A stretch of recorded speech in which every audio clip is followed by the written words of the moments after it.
একটা নীরব রাত, এক টুকরো চাঁদ, আর তাতে লেখা হলো শত শত কবিতা।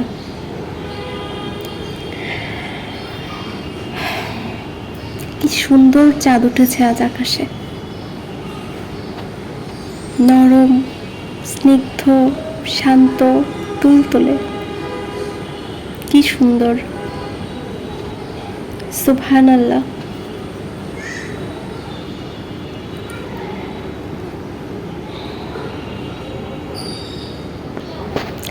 আচ্ছা, যারা এখন রাতের আকাশ দেখছেন, তারা কি এই চাঁদটা দেখতে পাচ্ছেন?